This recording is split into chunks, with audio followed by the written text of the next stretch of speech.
What happens when a woman who has spent 6 decades defying every expectation, breaking every rule, and reinventing herself more times than anyone can count sits down for what should be a victory lap interview, only to have her entire legacy reduced to punchlines about her age and her appearance?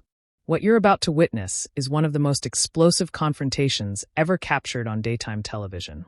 The moment when Cher, the goddess of pop herself, reminded the world that the woman who survived Sunny, survived the 70s, survived disco, survived the 80s, survived the 90s, and is still standing, didn't get this far by letting anyone push her around. The studio went dead silent. The audience held their breath. Enjoy. Behar learned the hard way that some icons bite back harder than anyone expects. Before we dive into this incredible story, make sure to subscribe and drop your thoughts in the comments because trust me, you're going to want to talk about this one. The morning had started with a buzz of excitement that the production team hadn't felt in months. Cher was coming to the View. Not just any celebrity, but a living legend who had been famous longer than most of the crew had been alive. She had sold over 100 million records worldwide. She had won an Oscar for Moonrock, a Grammy, an Emmy, and countless other awards that filled entire rooms in her home. She had been declared finished more times than anyone could count, and each time she had come roaring back stronger than before, like a phoenix rising from ashes that the critics had prematurely scattered. Cher arrived at the studio with her characteristic lack of pretense. Despite being one of the most famous women on the planet, at 78 years old, she still commanded attention the moment she walked into a room. Not through volume or dramatics, but through sheer presence that seemed to bend the space around her. She was there to promote her new album and her upcoming residency tour. Proof once again that she had no intention of fading quietly into the sunset just because society thought she should. Her publicist had assured her it would be a friendly conversation, a celebration of her remarkable 6-decade career. What nobody anticipated was that Joy Behar had arrived that morning determined to do exactly the opposite. Behind the scenes, sources would later reveal that Joy had been making comments for weeks about what she called the parade of aging celebrities refusing to accept their expiration dates. She found it tiresome, she said, watching these legacy artists cling to relevance when they should be gracefully stepping aside for younger talent. And Cher, with her continuing tours and new albums and absolute refusal to disappear into comfortable retirement, represented everything Joy found exhausting about celebrity culture's inability to let go of the past. The studio lights were bright as Cher took her seat at the famous table. She was dressed in black, as she often was, her signature dark hair framing a face that had launched 1,000 tabloid covers over 6 decades. The audience erupted in applause that seemed to go on forever, a standing ovation that brought a genuine smile to her face and tears to the eyes of some longtime fans who had waited years for this moment. Whoopi Goldberg, herself a legend in her own right, opened the segment with obvious respect and affection. Our next guest needs absolutely no introduction, but I'm going to give her one anyway because she deserves it. 6 decades in the entertainment industry, over 100 million records sold, an Oscar, a Grammy, an Emmy, and still going strong. Please welcome the one and only Cher. The applause continued as Cher settled into her chair with the ease of someone who had done this more times than she could possibly remember. Well, thank you. That's very sweet. I've been watching you all for years, so this is fun for me too. Sarah Haynes asked about the new album, and Cher's eyes lit up as she discussed the music, the collaborations with younger artists who had grown up listening to her songs, the joy of still being able to create something new after all these years when so many had written her off. She spoke with the candor that had always defined her public persona, unfiltered and completely unapologetic. You know, people keep asking me when I'm going to retire, Cher said, her distinctive voice filling the studio with its familiar warmth. And I keep telling them the same thing. I'll retire when I'm dead. Maybe not even then. I'll probably haunt some Vegas casino and keep performing for the ghost audience. The audience laughed warmly. This was the Cher they had come to see, irreverent and unstoppable, and exactly as sharp as she had always been. For a few minutes, everything felt exactly right. Then Joy Behar leaned forward with that familiar glint in her eyes, and the temperature in the room dropped noticeably. The other hosts recognized that look immediately, the predatory energy that meant Joy was about to go somewhere unexpected and potentially dangerous. So Cher, Joy began, her voice carrying an edge that made the other hosts shift uncomfortably in their seats. You talk about never retiring, about keeping going forever, but let's be honest here. You're 78 years old. At what point does this stop being inspiring and start being, well, a little sad, watching someone who clearly should be enjoying their retirement, still out there trying to prove something to the world? The question landed like a bomb in the middle of the studio. The audience went completely silent. The other hosts exchanged looks of disbelief. Cher's expression didn't change dramatically, but those who knew her could see something shift behind her eyes, a sharpening of focus that anyone who had crossed her over the decades would recognize as a warning sign that should not be ignored under any circumstances. Sad. Cher repeated the word slowly, as if tasting something unexpectedly bitter. You think it's sad that I'm still doing what I love, that I'm still selling out arenas around the world, that I still have something to say and millions of people who want to hear it. Joy waved her hand dismissively, a gesture that seemed designed to minimize everything Cher had just said and the decades of work behind it. I'm just saying what a lot of people are thinking, but are too polite to say out loud. There comes a point where you have to accept that your moment has passed. You had a great run, Cher. An incredible run, but maybe it's time to let younger artists have the spotlight instead of clinging to it like it's a life raft. Several audience members shifted uncomfortably in their seats. Sunny Holland looked like she wanted to disappear into the floor. Even Whoopi, who had seen plenty of controversial moments on the show over the years, seemed taken back by Joy's aggressive directness toward a guest of Cher's stature. Cher leaned back in her chair, and when she spoke, her voice was calm, but carried an edge that could cut through steel. Let me ask you something, Joy. How old are you? Joy seemed caught off guard by the unexpected question. I'm 82. 82. Cher repeated slowly, letting the number hang in the air for everyone to absorb. And you're still sitting at this table every day, sharing your opinions, doing your job, collecting your paycheck. Should you retire? Should you step aside and let younger journalists have the spotlight? Or does your rule about knowing when to quit only apply to other people and not to yourself? The counterattack was swift and devastatingly precise. Joy's face flushed slightly, a crack appearing in her confident exterior for the first time. That's different. I'm not up on stage and revealing costumes pretending I'm still 30 years old. Pretending I'm still 30. Cher's laugh was sharp and humorless. Honey, I've never pretended to be anything I'm not in my entire career. I'm 78 years old, and I look like a 78-year-old woman. I just happen to look like a 78-year-old woman who takes care of herself and refuses to apologize for it. Is that what's really bothering you here? That I haven't let myself go the way you think I should have? The audience murmured with a mix of discomfort and something that might have been approval. Joy pressed forward, seemingly determined not to lose ground in this unexpected battle of wills. What I'm saying is that there's something a little desperate about these endless comeback tours. You've had, 5 farewell tours now. At some point, farewell should actually mean farewell. It starts to look like you just can't let go of the past. Can't accept that your time in the spotlight is over. Cher's eyes narrowed dangerously. Let me tell you something about letting go, Joy. I've let go of 2 marriages, including one that was broadcast to millions of people every week.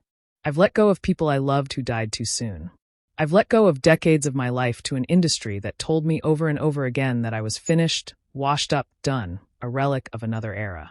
What I haven't let go of is my right to keep working, keep creating, keep living my life on my own terms. And I never will, no matter how many people like you tell me I should. She leaned forward, her presence suddenly commanding the entire studio in a way that reminded everyone exactly why she had been a star for 6 decades. You want to know what desperate looks like? Desperate is someone who sits behind a desk taking shots at a woman who's accomplished more in her life than most people could accomplish in 10 lifetimes. Desperate is trying to tear someone down because their refusal to quit makes you uncomfortable about your own choices, your own mortality, your own relevance. That's desperate. The response hit its mark with precision accuracy. Joy's smirk faltered, but she recovered quickly with her characteristic defensive aggression. I'm just pointing out what everyone can see with their own eyes. The plastic surgery, the costumes, the wigs, the whole elaborate production.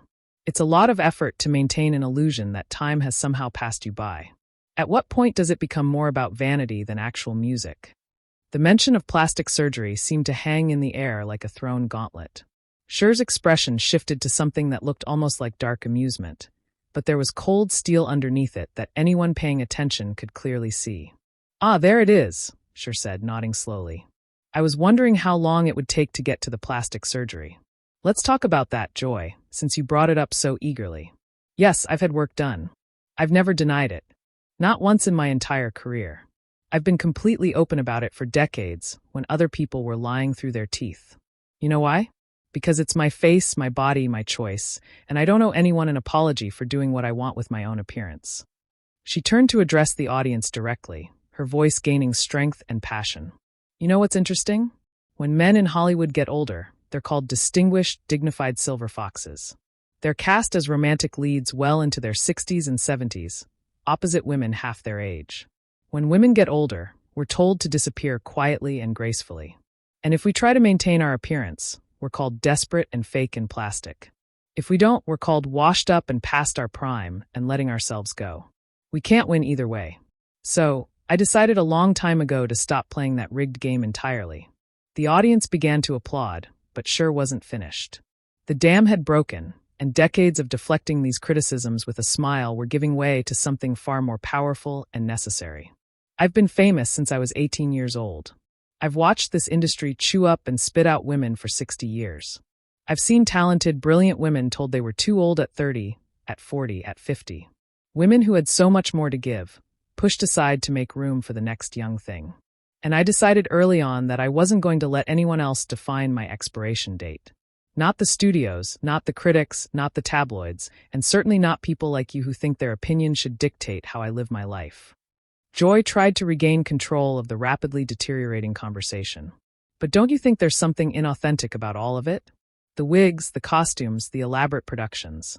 Is that really you up there on stage, or is it just a character you've created to hide behind? Cher's laugh was genuine this time, but it carried a bitter edge that cut through the studio like a knife. Inauthentic. Let me tell you about authentic joy. Authentic is growing up so poor that my mother had to leave me at an orphanage for a while because she couldn't afford to feed me.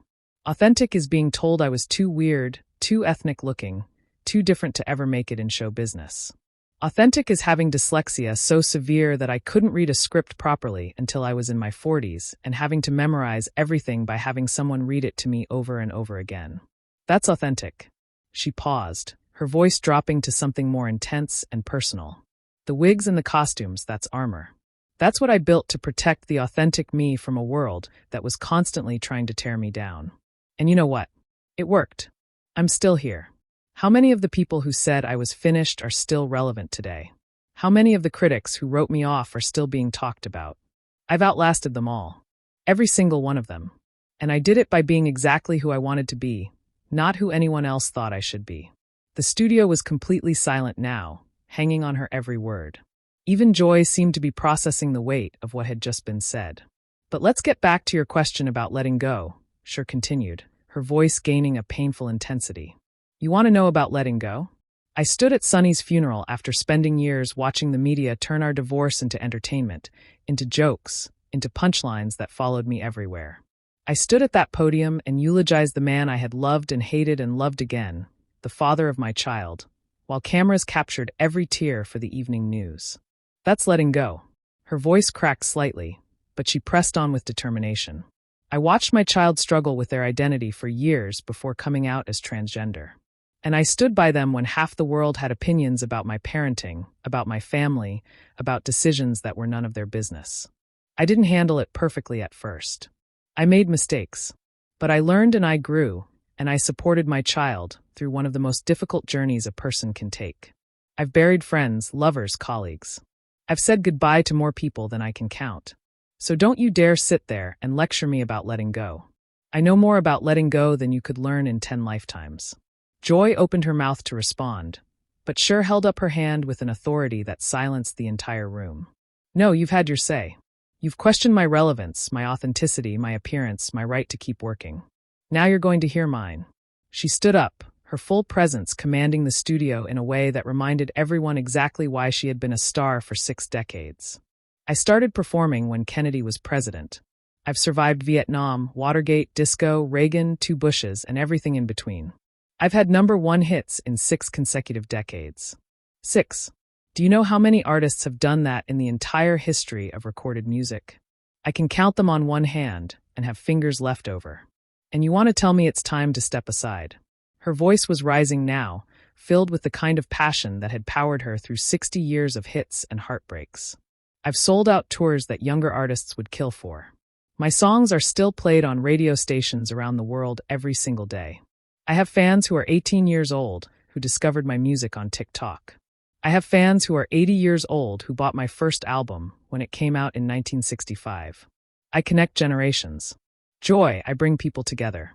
What exactly do you do besides sit at this table and criticize people who actually create things? She turned back to Joy one final time, her gaze unwavering and fierce. I've been counted out more times than I can remember. After Sonny and Cher ended, they said I was finished. After the 70s, they said I was finished. After the 80s, they said I was finished. After Believe, they thought it was my last era. And every single time, I came back stronger. Not because I had something to prove to them, but because I had something to prove to myself. Because giving up was never an option.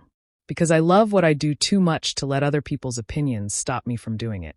She gathered herself with the kind of dignity that only comes from having survived everything life could throw at you.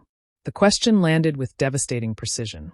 Joy's face had gone red, and she was gripping her pen so tightly, her knuckles were white with tension. I'm asking legitimate questions about celebrity culture and aging in the entertainment industry, Joy said.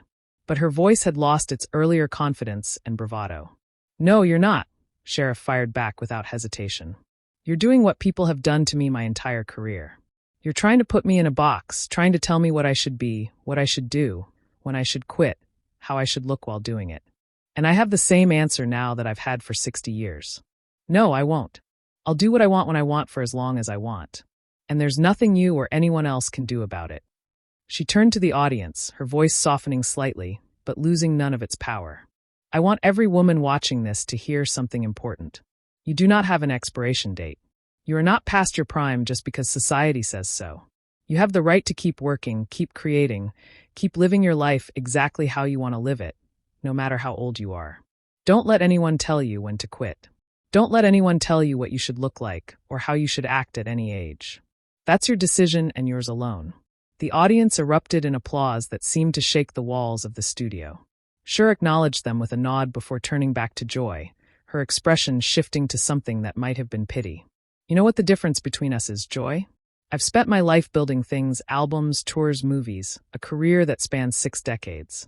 I've created joy for millions of people around the world. I've given them songs to dance to cry to fall in love to. What have you built? What will you leave behind? A collection of insults and hot takes that nobody will remember a year from now. She shook her head slowly. I feel sorry for you, Joy. I really do. Because somewhere along the way, you decided that tearing people down was easier than building them up. You decided that cynicism was the same thing as sophistication. But all you've really done today is show everyone watching exactly who you are.